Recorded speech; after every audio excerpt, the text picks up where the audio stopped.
All eyes are on City Hall today, where the city's budget chief confirms Mayor John Tory will preside over Wednesday's budget. The news comes following uncertainty over when he would officially submit his resignation papers after announcing plans to step down on Friday night.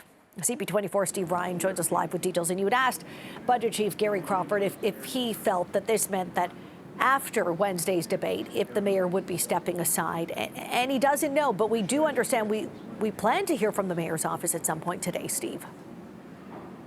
Yeah, that is the hope, Christina. And Gary Crawford, the chief budget officer, was very generous with his time. It took a lot of questions. Many of them I had, so I asked him. And what was made clear was that, yes, the mayor is still planning to resign, but he will be in council chambers on Wednesday to see his budget through. Many have been concerned that if the mayor resigned prior to Wednesday, well, then his budget may be questionable with regards to will it get passed or not. And I also asked Councillor Crawford if he felt that the mayor still had the moral authority to govern, given the history of this office and things that we've seen in the past where other mayors continue to govern.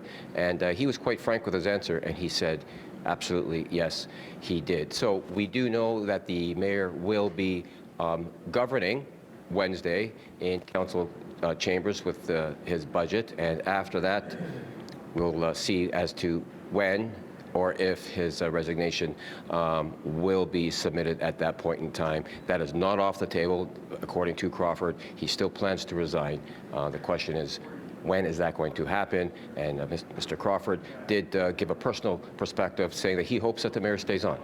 He says that he thinks he does still have the moral authority to govern, and he said many other councillors in this chamber as well feel the exact same way. Here's more from the budget chief and more from Councillor Holiday as well with regards to all of this. Here's what they said.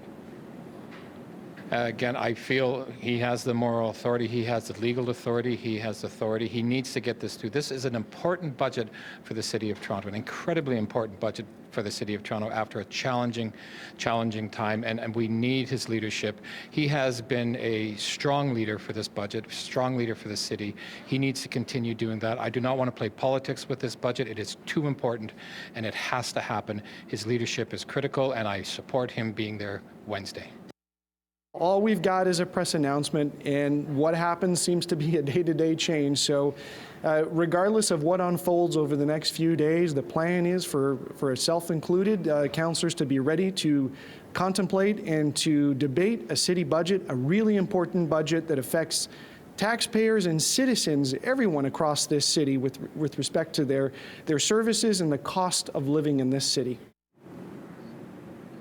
Now, I passed on to the budget chief as well what feedback I've been getting with regards to residents' concerns about things such as a new police chief just being appointed, the difficulties that we have with finding homes for those that find themselves out on the streets, the violence on the TTC, et cetera, plus the budget that's coming Wednesday. And Councillor Crawford said that is for those reasons that there is this feeling that we may be without a captain, and it is his hope that the mayor remains on until this ship gets straightened out. Okay, our Steve Ryan. Thank you, Steve, for that.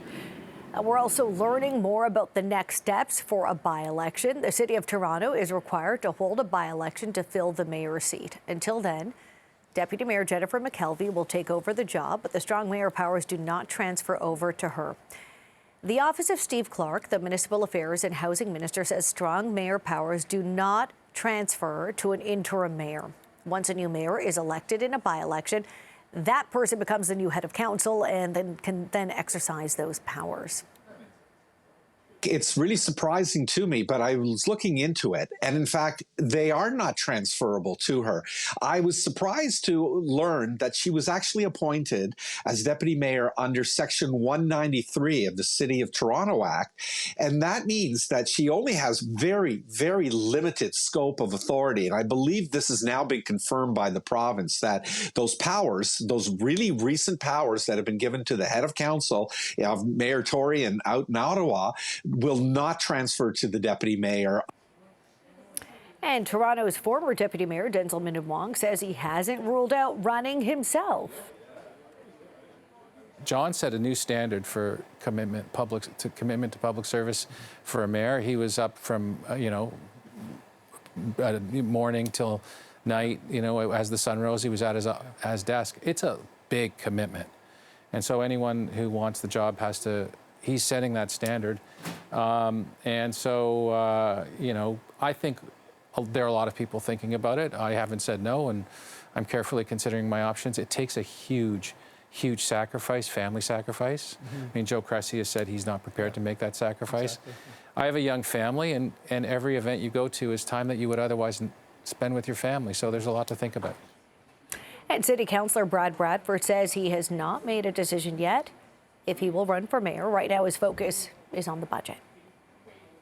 Leadership matters. We need folks that can bring everyone together around the clamshell down at City Hall. It's also essential that you can work with our partners at Queen's Park. It's also essential that you can work with the federal government. Nothing big gets done alone, and what we need right now is not contrarians, it's not partisan politics, it's folks who can unite and bring us together around our shared values, our hopes, our aspirations for this city. Talk will not be enough. We need action, we need generational change, and we need big energy to tackle all of the major issues in front of us. And lawyer Daniel Lublin joined us earlier to explain more on the possible workplace conduct implications surrounding Mayor Tory's affair. I don't subscribe to the notion that any workplace relationship between a senior employee and a junior employee is an abuse of power. Some people have suggested that. I don't agree with it. This is a consensual relationship. Consensual relationships happen in the workplace. I'm not aware of any allegation of harassment, sexual harassment, and I'm not aware that any other employee who was who was around the relationship complained of favoritism.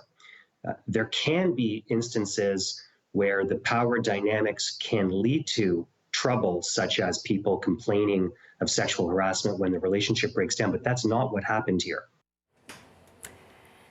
And Mayor John Tory made his first public appearance yesterday since his stunning admission Friday when he paid his respects to longtime Mississauga Mayor Hazel McCallion at Mississauga City Hall. He's also expected to attend McCallion's state funeral tomorrow, but he is no longer going to speak. On that note, Hazel McCallion is lying in state for a second day today. Visitors can pay their respects from 11 a.m. to 7 p.m. today.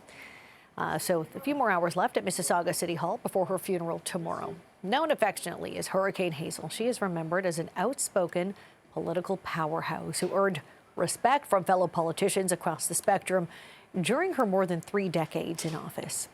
She died on January the 29th. And mourners are honoring McCallion at Mississauga City Hall today. Amazing, and there'll be nobody like her. I wish she was 40 years younger. She would have probably been the Prime Minister. And I used to have to jog about every 4th step to keep up with the mayor. I was very pleased to be able to pay my respects to such a great woman with an enduring legacy. When I called a meeting of mayors, and they were just of the central cities, not the suburbs, so Mississauga wasn't included. And Hazel was very direct in her comments about Mississauga being included.